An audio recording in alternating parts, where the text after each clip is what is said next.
Ini tasik membicarakan hakikoh,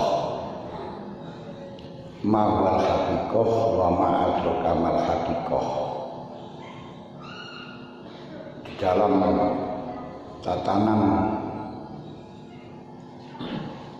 dinul Islam, dalam tatanan kita mengabdikan diri kepada Allah, ini ada 3 komponen.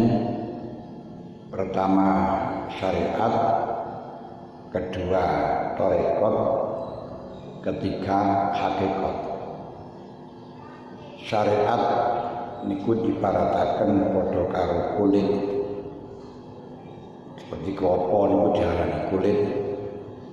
Kemudian di dalam tarekat niku padha karo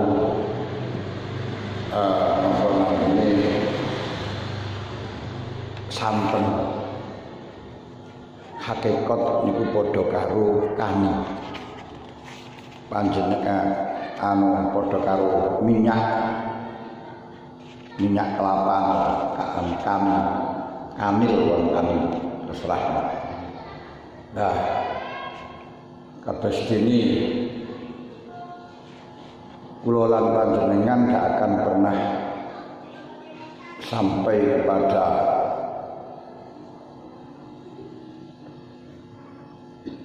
kalau jika apa niku syariat itu dohir niku seperti utawa katoke, tarekat niku kaya dene lubul kopi, kaya dene kamine santene. Hakikat niku kaya dene minyak. Kula lan panjenengan gak bakal bisa sampai pada lubul, pada kanil niku lek ora melalui syariat, niku melalui bathok dhisik ngilangi tok. Baru golek wis ngilangi bathok teko klapa iso mencapai pada santen.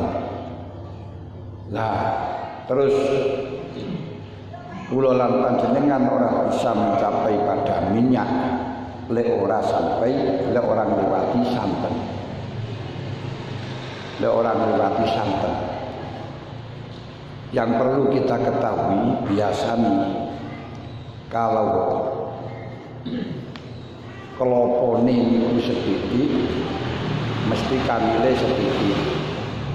Kamile sethithik yo minyake sethithik. Iki jelas.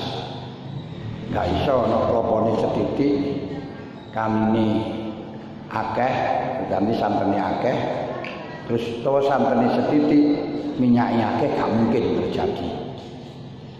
Tapi sangat mungkin kelopone niku akeh kanile sethithik. Ketika minyak kelopone niku mboten pati tuwek, niku nggih wonten kanile tapi mboten kathah. Walaupun kelopone kathah, kanil niku santen kental niku jenenge kanil. Niku mboten kathah. Dan kanil kathah niku belum tentu menghasilkan minyak kelapa kathah. Di kadang klopone akeh kanile yo sethithik, terus kanil sethithik niku kadang-kadang produk kanil sing rada akeh mawon minyaknya itu sedikit.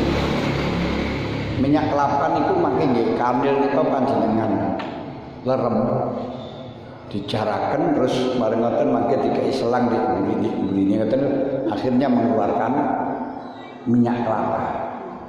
Minyak kelapa itu untuk kesehatan apapun. Yang dulu sebenarnya di Indonesia pernah jaya dengan minyak kelapa tapi dirusak oleh luar negeri di Apusia itu mengandung unsur penyakit dan seterusnya, akhirnya podo tegeh. Padahal itu sampai saat ini ten apotek itu warang banget nih baru minyak kelapa. Lah minyak kelapa itu sing jenenge hakikat. Panjenengan mboten mungkin sampai pada minyaknya itu dununnya lek orang lewati kanil. Kanil ora iso lek orang melewati wong niku mboten saged dhateng tarekat lek ora meliwati syariat dhisik. Lah syariat niku napa? Ya nglakoni perintah ngedohi cegah, bagine teng niku. Khususnya sing wajib-wajib dilakoni, sing haram didoi. Tarekat mengambil yang akhwat, mengambil sing hati-hati. Barang sing diperbolehkan oleh syariat, menawi panjenengan ingin mendapatkan hakikat, ini lek iso didoi. Selama di situ tidak mencapai derajat akhirat. Mulane ulama para arifin sami sepakat wa ajma'u ay ulama arifin ana man mahada nafsahu ila rukhas lam yasil syai'un minatur lam yasil syai'un fitur fitoriqah. Siapa saja yang mempersilahkan dirinya melakukan rukhas, kemurahan, maka tidak akan pernah mencapai sesuatu di dalam thariqah, yakni lakono thariqah apa mawon mboten saged sampai dalam hakikat, gak akan ada getaran di dalam hati. Mulane di dalam hadis kursi diaturaken mata korobal abdu ilayya binawabil ma takorobal abdu ilayya bimisli adha'il faraid. Untuk syariat pertama jangan sampai melanggar nih, yaitu tidak ada pendekatan kepada Allah sebelum yang setara dengan melakukan fardu. Tidak ada pendekatan kepada Allah yang setara dengan fardu. Wis salah, mboten promosi ya apa mawon. Jare keutamaane ya napa mawon. Kok di situ sampai nguli fardu mboten enten, mboten saged. Maka pendekatan yang paling dhuwur ngene ku fardu. Karenanya jangan sampai meninggalkan fardu khususnya 5 waktu demi ngelakoni kebaikan apapun, kesunatan-kesunatan apapun. Mulane sampai sholat fardu niku sibuk apapun tidak akan pernah menjadikan dispensasi untuk meninggalkan, kecuali hanya tertidur atau lupa. Sakit parah pun tidak bisa menggugur kewajiban madama akluhu sabitan selama beneh. Sik beneh, kali sik normal. Apa maneh terus mari ngono. Gak sibuk apa terus hanya sibuk akale meneh ora loro, wis malah gawe blas. Kedua, lek pun beres. Berarti gak oleh ninggalno kesunatan demi melakukan kesunatan demi dengan meninggalkan kewajiban gak oleh. Kedua, lek fardune pun beres, maka ngambillah yang sunat-sunat. Ma taqarrab mala yazalul abdu yataqarrabu ilayya binawafil hatta uhibbah. Kapan-kapan panjenengan mendekatkan diri dengan kesunatan, maka akan dicintai oleh Allah Ta'ala. Jangan sampai melakukan hal yang mubah. Loh, apakah hal yang mubah itu berdosa? Enggak. Lah apakah hal mubah itu disiksa? Enggak. Namun itu marakno adosa pangeran lan marakaken napa niku namine marakaken dihisab kali Gusti Allah. Wajib sunat apa tuh mubah, barang mubah mangan turu niku mboten disiksa krana rukhas kemurahan. Tapi niku akan bisa mengakibatkan kula lan panjenengan di habsun, ditahan, tidak bisa masuk surga terlebih dahulu, mergo sik diintrogasi. Padahal introgasi setitik wimet banget kok.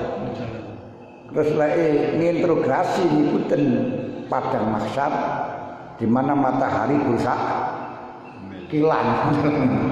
Nah, sementara kula lan panjenengan waktu niku padha berenang pada keringete masing-masing. Wah, ngono sik diintrogasi. Saat perkara sunat, perkara mubah itu akan tidak dihisab dengan dua syarat. Di barang mubah niku mboten dihisab. Tidak dimintai pertanggungjawaban. Niku ada dua syarat.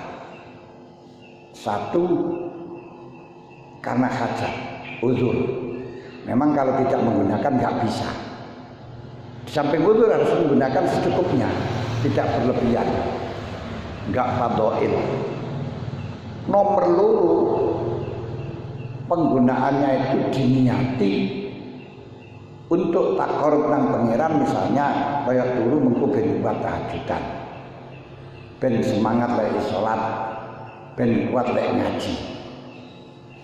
Salah satu dari dua ini kok pincang, itu akan dihisab.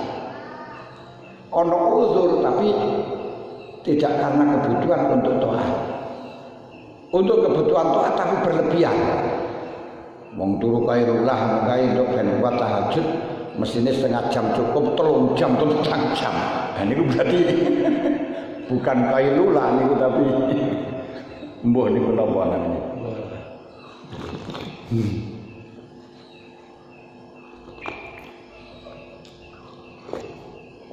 Macam ketika kula lan panjenengan sudah bisa melakukan mubah-mubah akan menjadi sunat atau menjadi diperintahkan yang sehingga tidak hisab, maka ngeten iki lho panjenengan iki diarani thariqah. Diarani thariqah, njukuk sing penting-penting mawon, njukuk sing kuat-kuat mawon, ngedoi saka tasahul, ngedoi perkara sing mempermudah masalah, yaitu menjauhi makruh, menjauhi mubah yang berlebihan. Niki baru panjenengan diarani menempuh thariqah. Panjenengan baiat terus melok thariqah, wangane wareg terus. Wis nglakoni seneng-seneng tok ya niku ya apik menan daripada ora ngoten tok menan. Lah nggih pun sae. Nah, karena syaraté wong thariqah niku siji ora wedi liwe. Nomor loro ora wedi asor. Di ora kepingin penak, ora kepingin sugih, ora kepingin wareg, niku baru niku mangke saged masuk di dalam thariqah. Kapan sesuai dengan thariqah? Harapannya masuk dalam hakikat ini ku minyak ini ku wau intine ini ku minyak. Kalau sudah dapat minyak, ganil ora kanggo. Upamane bathok niku ora kanggo. Utawa diibarataken syariat niku padha karo kapal perahu.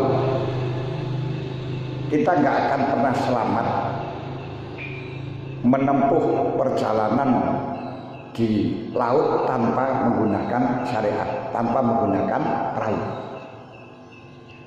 Nah, terus lautan iki minangka thariqah dalane. Sama numpak perahu lek ora teko lautan.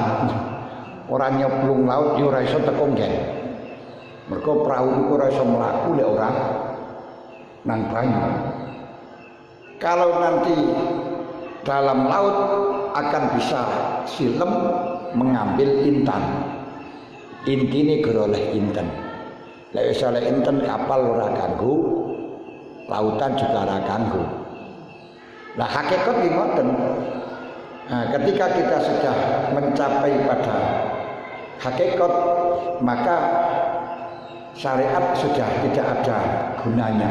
Tapi bukan berarti kita tidak melaksanakannya. Karena memang tidak bisa kita mencapai hakikat tanpa syariat. Kapan-kapan kita sudah mencapai batas hakikat, misalnya hakikat itu panjenengan sudah mengetahui bahwa sing gawe lara niku Gusti Allah, sing gawe waras iku Gusti Allah, sing nekakno corona niku Gusti Allah, sing marasno corona ya Gusti Allah, sing ngekei nikmat kita niku Gusti Allah. Walaupun nikmat niku liwat sego, walaupun nikmat niku liwat bantuan seseorang, tapi hakikatnya niku kok Gusti Allah. Ketika panjenengan sudah tahu, wusul melihat bahwa Allah Ta'ala lah yang ijen sendiri mandiri di dalam memberi anugerah, oleh paling nikmat duduk wong sanes tiyang. Lah lek pun kaya ngeten, syariat menuntut kula lan panjenengan untuk berterima kasih kepada orang yang menjadi saran. Saged paham? Jadi ketika panjenengan sudah mencapai batas hakikat, berarti luwes rohin oleh inten utawa oleh kanan oleh minyak, syariat menuntut untuk terima kasih nangge patoke jero kan ya. Nah, terima kasih nangge kanine ngoten lho ngene. Nah, iki ngoten. Dadi lek pun mencapai batas hakikat sing ngekei wareg Gusti Allah, sing ngekei mangan Gusti Allah, sing marakno pinter Gusti Allah, sing marakno goblok Gusti Allah, sing marakno mati Gusti Allah, sing marakno waras Gusti Allah. Niki batas hakikat. Nah, kaya ngeten panjenengan tetep zahir dituntut untuk melakoni syariat. Terima kasih nang dokter. Terima kasih pada orang yang membantu panjenengan. Kalau malam yaskurin nas, lam yaskuril lah wong sing ora gelem syukur nanti. Menungso berarti gak syukur nang Gusti Allah. Ngeten. Lah hakikat itu apa? Hakikat itu ada 3 macam.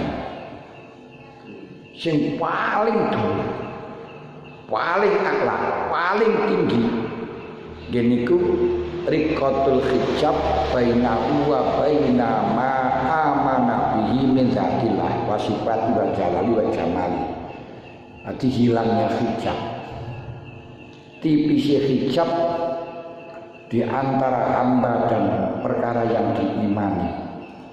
Kalau iman datang dari Gusti Allah seperti halnya langsung melihat Allah. Melihat apa iman kalau Gusti Allah niku dua sifat aliman, maka kita melihat segala sesuatu pun ketok ilmu ni Gusti Allah. Ketika kita minta gak dikasih, mengetahui sifat jabari Gusti Allah, mengetahui sifat degdoyone Gusti Allah, ternyata Gusti Allah ini maha kuasa, tidak bisa diintervensi oleh siapapun. Dungo nganti piro ae Gusti Allah gak iso. Ini kita melihatnya seperti langsung betul. Ketika dikasih ketok memang Gusti Allah maha Rahman, maha Rahim. Wong dapure sing njaluk wong kademangan akeh dosane, melek pisan rapati ibadah kaya dikeki. Ketok sifat Rahman Rahim, Rahman Rahimi. Ngoten. Nah niki ketoke kita masyaallah kita Rahmane pangeran. Niku jane hakikat yang paling dhuwur. Ketika panjenengan semerep kabare Kanjeng Nabi, mireng kabare Kanjeng Nabi tentang nikmat kubur, azab kubur, kiamat dan ahwalnya dan seterusnya, diseakan-akan ketok langsung ono azab kubur.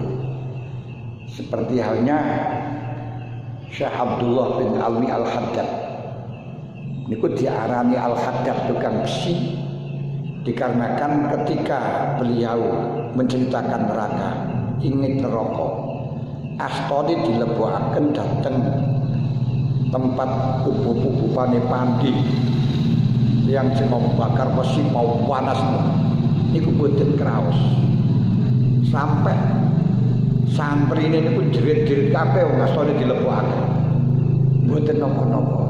Kenapa? Beliau ketok neraka. Ketika ketok neraka geni dunya niku anyes orane apa-apa nih dibandingno kali geni neraka. Lha niku lho sing muayyanah langsung, ketok langsung, nyoto ngoten-ngoten. Masyaallah. Iki mboten saged digambaraken semata lek mboten tau nglakoni. Iki paling dhuwur. Pun nomor loro niki lah diantarane niki contoh yang pertama niki yang disampaikan oleh hadis dalam hadis Harisah bin Malik Al-Ansari ketika ditekoki kali Kanjeng Nabi, kaifa asbahta ya Harisah, bagaimana kondisimu pagi ini? Jawabnya asbahtu mu'minan haqqan. Kula waktu niki saniki niki iman temenanan pun nyoto. Akhirnya Kanjeng Nabi dawuh, "Weh, yo kowe. Semuanya perkataan pasti ada hakikatnya. Apa hakikatnya imanmu kok sampai hakon?" Menurut riwayat, ketahuilah, sadarlah apa yang kau katakan. Terus apa yang kamu satukan? Dia dawuh, azaftu nafsi anid azafat nafsi anid dunya ay a'radat.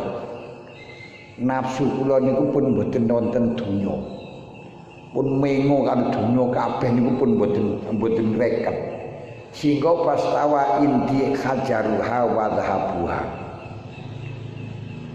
Rumah kula niku antarane emas karo watu niku pun padha rene regane kabeh. Fa asyartu laya laili wat ma'adlu wa ma'tu nahari wa ka'ani ara arsarabi barizan. Kula lek bengi melek lek awan ngelak ngene ku poso seakan-akan saya melihat arsnya Rabbi, arsi pengiran itu ngedeng wonten ngajeng kula. Seakan-akan kalau saya melihat surga, diceritani surga itu seperti halnya melihat orang-orang surga saling berziarah satu dengan yang lain. Ketika saya mendengarkan neraka, saya akan melihat api neraka telah membakar, atau suaranya api neraka, suaranya ahli nar sing bengok-bengok. Niku ceritane zaman rumiyin niku lek kados Mbah Yai Bisri Mustafa Mbah iku ramane Gus Mus ramane ya Khalil Bisri niku lek dadi mubalek pas nyeritakno banjir Nabi Nuh ngoten niku wong padha cenceng-cenceng kabeh. Seperti hanya dalam banjir ngoten niku. Panjenengan banjir, bisa cincin-cincin kabeh wedi lek kenean ngoten niku. Niku lho, ketika panjenengan nang pangeran saged kaya ngoten, niku berarti mencapai hakikat yang kelas ulah sing paling dhuwur. Ngoten. Nomor loro iki pun sae. Nomor 1 niku mboten saged kita batosi, mboten saged kita moi hakikat sing model kaya ngoten. Sing nomor loro takhallin nafsi, wasane ku takhallin nafsi.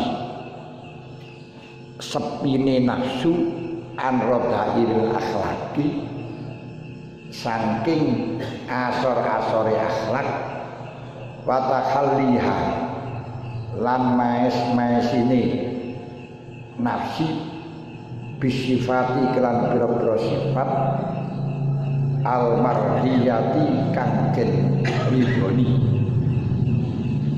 wal akhlaki lan kelawan pira-pira akhlak asamiyati kang dhuwur bihaisu yakunu kelawan sekirane enek sapa abdun iku rasikhul qadami tumancep tumindhai fiha ing dalam akhlak saniyah wa takunu lan ana apa akhlak saniyah ya akhlak saniyah iku malakatin watekan bakat atau sudah mengkristal karakter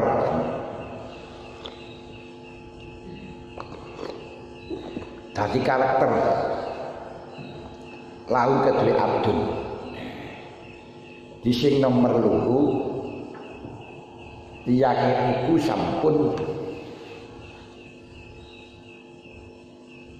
lepas dari akhlak-akhlak radhi'ah, akhlak-akhlak sing asor, di sifat bakhil, sifat hasud, sifat sombong, sifat congkak, omongan cerebek, barang niku pun mboten enten.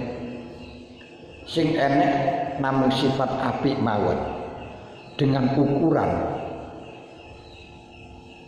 bahwa sifat itu sudah mengkristal kepada dirinya sekira ada suatu apapun wis refleks. Ini definisinya akhlak ngoten.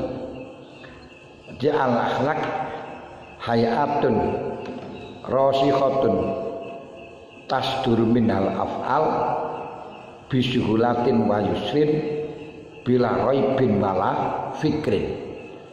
Suatu sifat yang mengkristal sehingga dengan sifat yang mengkristal itu akan keluarlah perbuatan secara refleks tanpa angen-angen, tanpa mikir. Niku diarani akhlak. Contoh mawon akhlak sing hasanah tapi ya hanya sebagian mawon, sithik wonten mawon ora termasuk semuanya. Geniku ulolan panjenengan kapan-kapan kesandung langsung refleks innalillahi wa inna ilaihi raji'un. Niki bukti akhlak. Enggak sampai mikir, ora sampai angen-angen. Begitu kesandung innalillahi wa inna ilaihi raji'un. Niki akhlakul karimah. Pun rosikho, tapi hanya sebatas niku lho. Nah, umpama dilokno wong niku langsung alhamdulillah. Ora terus muring-muring niku mboten. Kata Sayyidina Ali ketika dikritik kali tiyang dilokno karo tiyang mengatakan, "Wah, sampean kok pinter." Teliti banget. Padahal sing sakjane sing durung iki sing sampean gak ero sing akeh iki andengane. Ngoten. Iki refleks. Demikian pula termasuk akhlak, tapi akhlak radhi'ah ketika wekdal tiba langsung rai jaran di kerik, rai jaran dipincuk niku nggih akhlak. Cuma akhlak radhi'ah. Betul. Panjenengan ketika tahu ada orang lapar, ketika tahu ada orang minta tolong, niki refleks langsung membantu. Niki jenenge akhlak. Langsung membela, niku akhlak. Tapi ketika panjenengan membantu, ana wong jaruk sumbangan, yo bantu. Cuma sik mikir, tak kali ora yo. Tak kali ora yo. Duh, ki kurang ora yo. Coba niki belum diarani akhlak. Walaupun nyumbangi akeh gak iso diarani akhlak. Kenapa? Lek ngetokno niku sik mikir-mikir. Lek ngetokno niku sik bimbang. Sik angen-angen durung refleks. Ngoten. Makanya nampak ketika ada pemilihan calon gubernur, calon legislatif, calon banyak wong sedekah. Tidak bisa dikatakan mereka-mereka itu wong loman. Karena apa? Ngekek ini niku karena ono sesuatu, bukan karakter enggak. Tapi karena pamrih. Mbak ini ora diarani wong loman.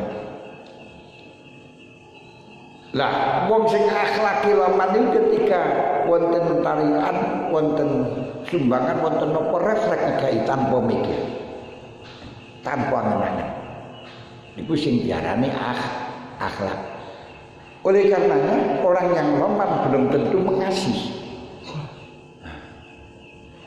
Gak tahu ngekeki. Bukan berarti medhit pancen ora tau duwe. Pancen ora tau enek. Utawa duwe tapi karena kebutuhan sing lebih penting. Iki ya tetep gak bisa dikatakan orang yang akhlaknya medhit. Betul. Jadi ketika ada karakter ketemu, ketika sudah berakhlakul karimah, sudah mempunyai sifat yang mengkristal kepada dirinya, sehingga reflekslah melakukan perbuatan yang baik terhadap Allah dan terhadap makhluknya, ini mencapai derajat hakikoh yang nomor 2. Saged paham? Yes. Hakikoh yang nomor 3, wasalisu iku tayassurul a'mali, jadi enteng jadi gampangi pira-pira amal as-sholihati kang bagus, wasuhulatu af'alil khairi, lan dadi gampangi pira-pira perbuatan baik, perbuatan bagus alaina tasi abdun khatalaya jida sing ora nemu sapa abdun fiha ing dalem a'malus sholihah lan af'alul khair, ora nemu masyakotan ing kerepotan, wala kulfatan lan ora ing merdi-merdi kangelan.